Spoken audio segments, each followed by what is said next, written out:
Good morning बच्चों। रीढ़ की हड्डी नामक एकांकी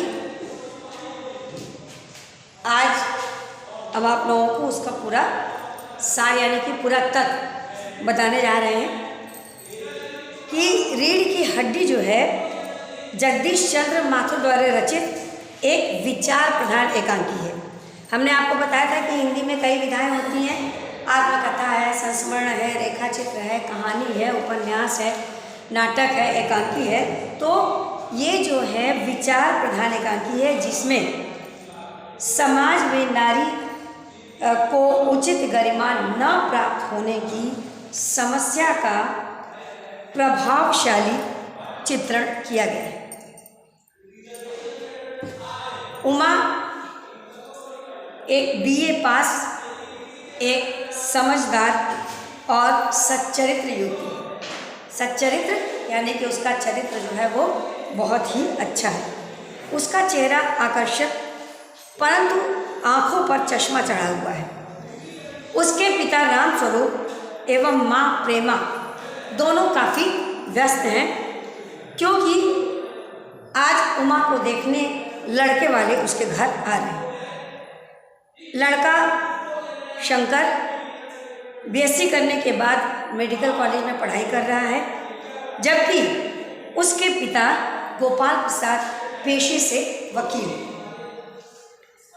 रामस्वरूप अपने नौकर के साथ मिलकर तख्त लगाते हैं। जैसा कि होता है कि जब ये पता चलता है कि लड़की को देखने के लिए लड़के वाले आ रहे हैं तो लड़की वाले बेचारे जो है अपने घरों की साफ सफाई साज सज्जा करने लगते हैं, जो एक सामान्य सी बातें हैं। तो वही काम रामस्वरूप अपने नौकर के साथ मिलकर कर रहे हैं। इधर से सामान उधर हटाना, जो है कमरे में झाड़ू पोछा करवाना, साफ सफाई करवाना। तो रामस्वरूप अपने नौकर के साथ मिलकर तख्त लाते हैं और कमरे को ठीक ठाक तरह से सजाते हैं। तख्त पर दरी और उसके ऊपर चादर बिछाई जाती है। प्रेमा रामस्वरूप से कहती है कि उमा मुंह फुलाए बैठी है। उमा बहुत ही समझदार संस्कारी लड़की है। उसको इन सब दिखावे में बिल्कुल आनंद नहीं आता। वो यह सोचती है कि जो जैसा है, जो भी उसके पास गुण है, जो भी उसकी योग्यता है, उसके योग्यता के आधार पर ही जो लड़का उसे पसंद करेगा वही उसका जीवन साथी होगा।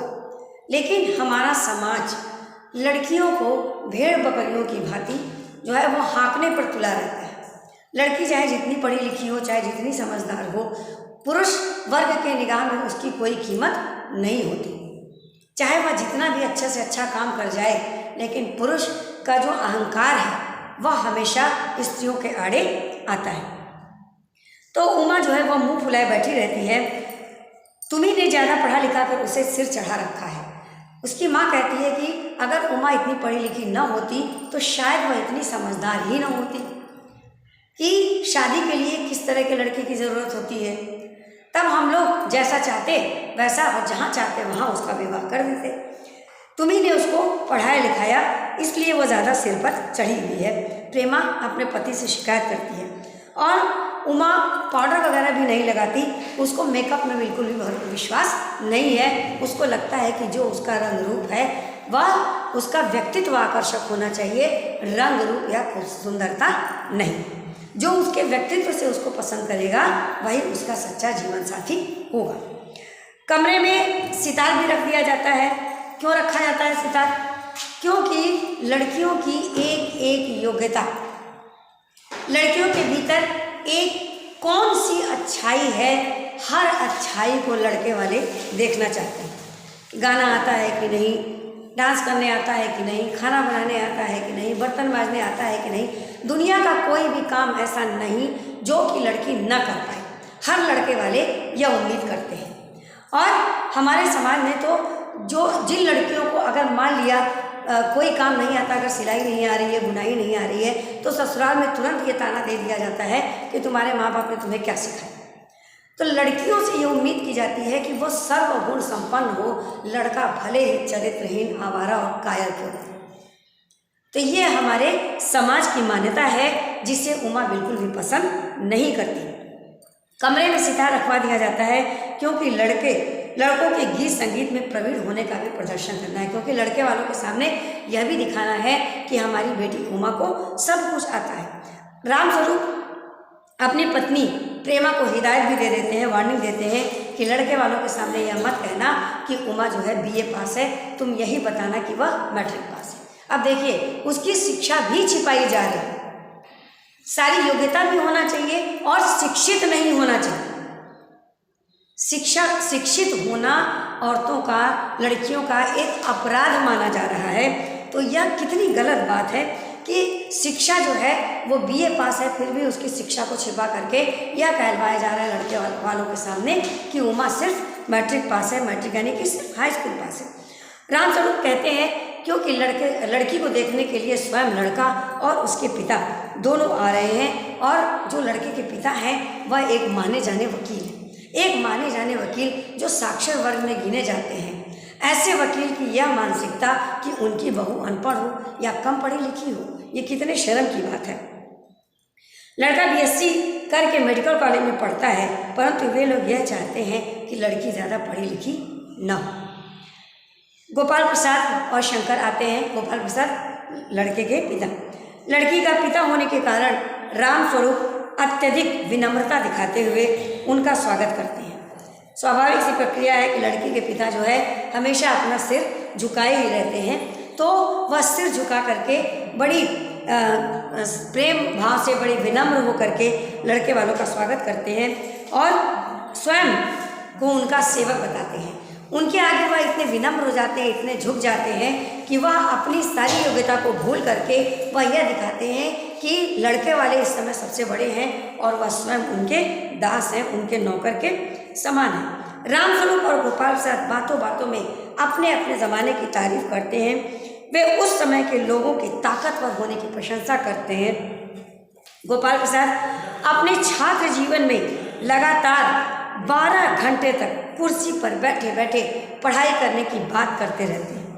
रामस्वरूप उस समय को रंगीन जमाना कहते हैं। रामस्वरूप कहते हैं कि हमारा ज़माना जो है वह रंगीन था, हम कितने मौज मस्ती के साथ रहते थे। इसी प्रकार जो है बातें होती रहती हैं। फिर आगे विवाह की बातचीत होती है। गोपाल प्रसाद कहते हैं कि अब बिजनेस की बातचीत की जाए। अब विवाह दो परिवारों का मिलन नहीं, दो संस्कारों का मिलन नहीं, एक बिजनेस बनकर रह गया है। तो जहाँ पर दो परिवारों का मिलन, दो आत्माओं का मिलन अगर बिजनेस के रूप में परिवर्तित हो जाए, तब उसकी स्थिति क्या होगी इसे बताने की आवश्यकता नहीं है। बिजनेस की बातचीत हो जाए, रामस्वरूप विवाह को बिजनेस कहे जाने पर चौंक जाते हैं। इस बीच रामस्वरूप चाय नाश्ता लाने के लिए अंदर चले जाते हैं और गोपाल प्रसाद अपने लड़के शंकर से कहते हैं कि आदमी भला है। गोपाल प्रसाद को लगता है कि आदमी कितना नेक है, हैसियत भी अच्छी खासी है, यानी कि लड़की के पिता की औकात भी अच्छी है। अब पता चले लड़की कैसी है। सब कुछ तो देखने में ठीक लगा, अब लड़की देख ली जाए तब समझ में आए, तब हम कोई आगे निर्णय ले सकें। वे शंकर को हिदायत देते हैं कि तुम अपनी कमर सीधी रखो। शंकर, उसकी आदत में यह शामिल है कि वह जब बैठता है तो झुक करके बैठता है। इसी वजह से कॉलेज में सब उसको यह कहते थे कि इसके बैकबोन ही नहीं है, यानी कि इसकी रीढ़ की हड्डी ही नहीं है, वह हमेशा झुका हुआ रहता है। तो यह बात उसके पिता को बुरी लगती है और वह कहते हैं कि सीधे तन कर बैठा करो। फिर क्या होता है कि चाय नाश्ते की औपचारिकता चलती रहती है। गोपाल प्रसाद कहते हैं कि सरकार को खूबसूरती पर टैक्स लगा देना चाहिए।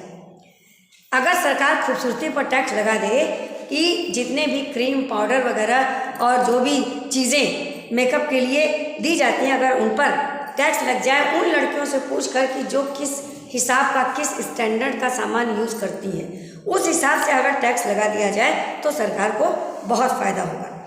और यह बात अगर लड़कियों औरतों पर छोड़ दिया जाए तो वे खुशी खुशी टैक्स भरने को तैयार हो जाएंगी।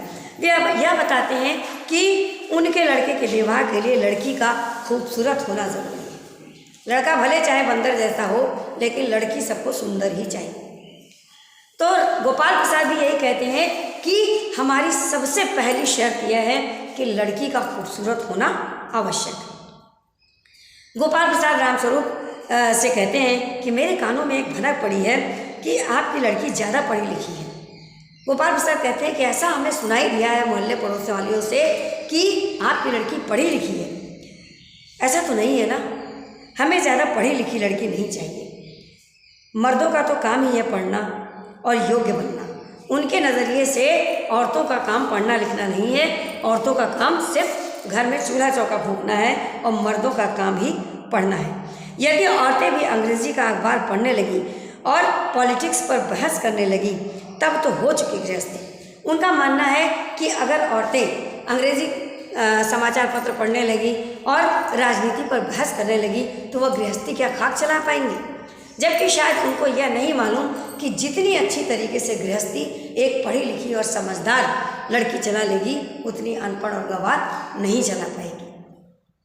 रामस्वरूप भी उसकी इस बात का समर्थन करते हैं। मजबूरी में आकर रामस्वरूप उनकी इस बात का समर्थन करते हैं क्योंकि वो जानते हैं कि ज़माना ऐसा है कि उनकी पढ़ी लिखी लड़की को वर मिल ही नहीं पाएगा। इस वजह से वह मजबूरी में उनकी हाँ में हाँ मिलाते जाते हैं और वह भी यही बात कहते हैं कि उच्च शिक्षा प्राप्त करना केवल पुरुषों का ही काम है, महिलाओं का नहीं। उमा तश्तरी में पान लेकर उन लोगों के सामने आती है और उसकी आंखों पर चश्मा देखकर बाप बेटी चौंक उठते हैं। उमा जब नाश्ता लेकर के आती है तो उसकी आंखों पर चश्मा लगा हुआ होता है और यह देखकर दोनों पिता और पुत्र दोनों जो है चौंक जाते हैं कि अरे क्या बात है, लड़की चश्मा क्यों लगा हुआ है। गोपाल प्रसाद संदेह प्रकट करते हैं कि कहीं यह अधिक पढ़ाई के कारण तो नहीं। उनके मन में एक बात घूम रही है कि कहीं ऐसा तो नहीं कि लड़की पढ़ी लिखी तो नहीं है, क्योंकि अधिकतर पढ़ाई लिखाई के कारण ही चश्मा आंखों पर लग जाता है, तो कहीं ऐसा तो नहीं कि यह अधिक पढ़ी लिखी हो इसलिए इसे चश्मा लगाओ। गोपाल प्रसाद फिर उसके बाद रामस्वरूप इस बातों से साफ मना कर देते हैं और बहाना कर देते हैं कि कुछ दिन पहले इसकी आंखों में कोई बीमारी हो गई थी इसलिए चश्मा लग गया है। डॉक्टर ने कहा है कि कुछ दिन चश्मा लगेगा, उसके बाद जो है फिर उतर जाएगा। तब जाकर के गोपाल प्रसाद थोड़े आश्वस्त होते हैं कि चलो लड़की पढ़ी लिखी नहीं है। गोपाल प्रसाद को उमा की चाल ढाल, चेहरे की छवि पसंद आ जाती है। पूरी तरीके से निगरानी करते हैं और सब मिला जुला करके उन्हें लड़की पसंद आ जाती है। उमा सितार बजाती हुई मीरा का भजन गाती है। इसी बीच उसकी आंखें शंकर की झेपती सी आंखों से मिल जाती हैं। उमा सितार उठाकर भजन गाती है और तभी अचानक जो है उसकी निगाह शंकर से मिलती है और वह गाते गाते अचानक रुक जाती है। जैसे वह शंकर को देखती है वह तुरंत रुक जाती है। उसके पिता रामस्वरूप पेंटिंग, सिलाई, कढ़ाई आदि में उसकी निपुणता के बारे में बताते हैं। उसके पिता जो रामस्वरूप है वह अपनी बेटी की योग्यता के बारे में बताते जाते हैं। गोपाल प्रसाद उमा से पूछते हैं कि क्या तुमने कुछ इनाम भी जीते हैं। गोपाल प्रसाद को शक होता है कि ये इनाम किस चीज़ का है। उमा चुप रहती है। रामस्वरूप ज़्यादा जोर डालते हैं तो वह दृढ़ स्वर में कहने लगती है, मैं क्या करूं। उसे यह बहुत बुरा लगता है कि लड़कियों की एक एक चीज़ ससुराल वाले जो है उसके हर चीज़ के बारे में जानकारी रखना चाहते हैं और चुप रहना ही लड़कियों की नियति बनती जा रही है और यही नियति मानकर लड़कियां हर एक परिस्थितियों को स्वीकार करती जा रही है, जिसके कारण कि समाज में आज इतनी अराजकता फैल रही है। ये सब चीज़ें उसे बुरी लगती हैं लेकिन फिर भी वह चुप रहती है। और जब रामस्वरूप ज़्यादा जोर डालते हैं यानी उसके पिता कि कुछ तो बोलो बेटी, कुछ तो बोलो बेटी, तब वह अधीर हो जाती है और तेज दृढ़ स्वर में कहती है कि क्या कहूँ।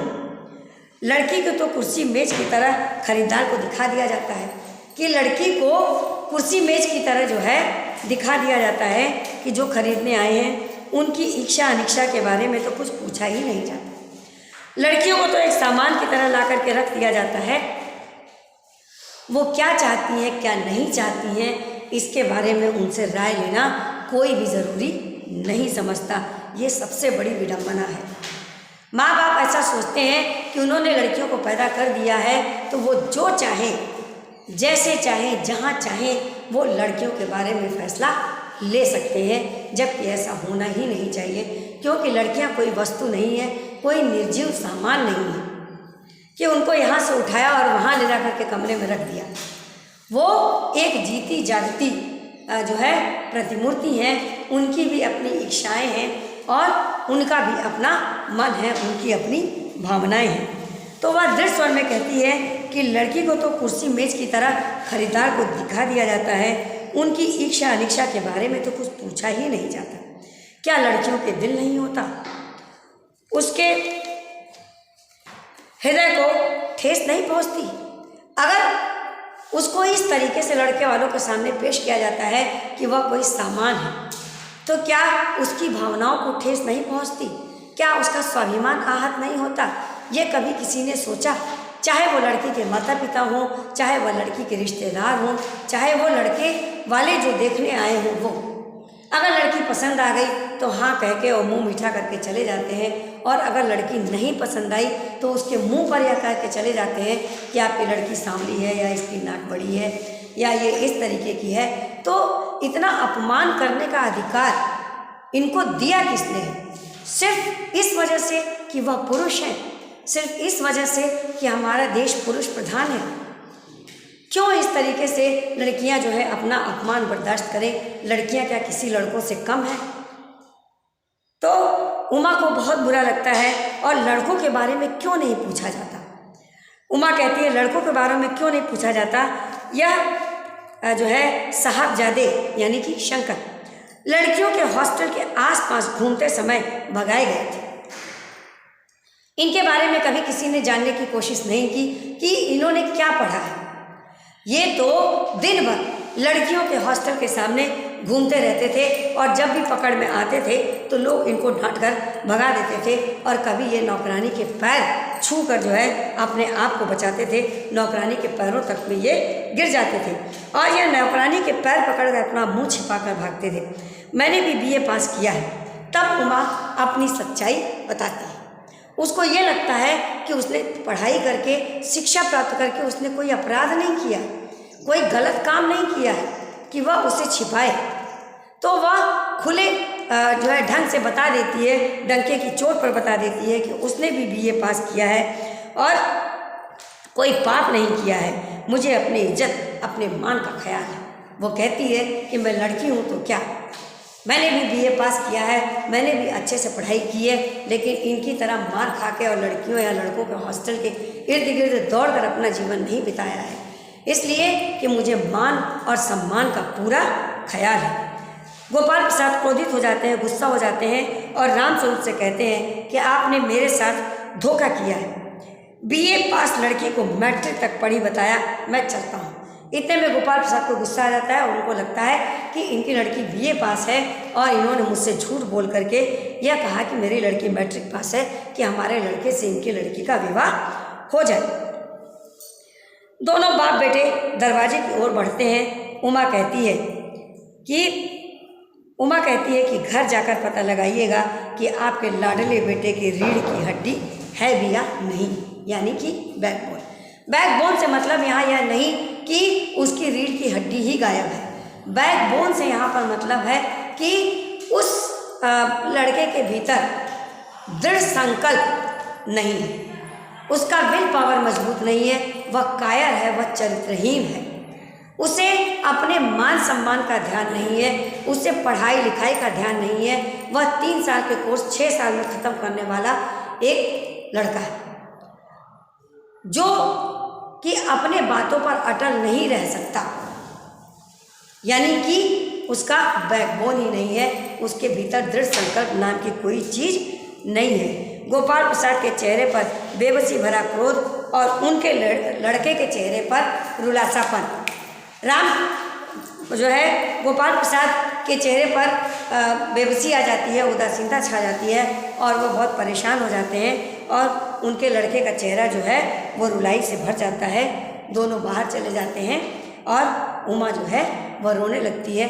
उमा अपने ऊपर नहीं रोती, उमा अपने पिता की मजबूरी पर होती है कि जो कि यह चाहते हैं कि वो ऐसे लोगों को सबक सिखा सकें, लेकिन फिर भी वो समाज में मजबूर हैं और कुछ कह नहीं सकते। अपनी लड़की की पढ़ाई को छिपाना उनके लिए सबसे बड़ी वेदना है। धन्यवाद।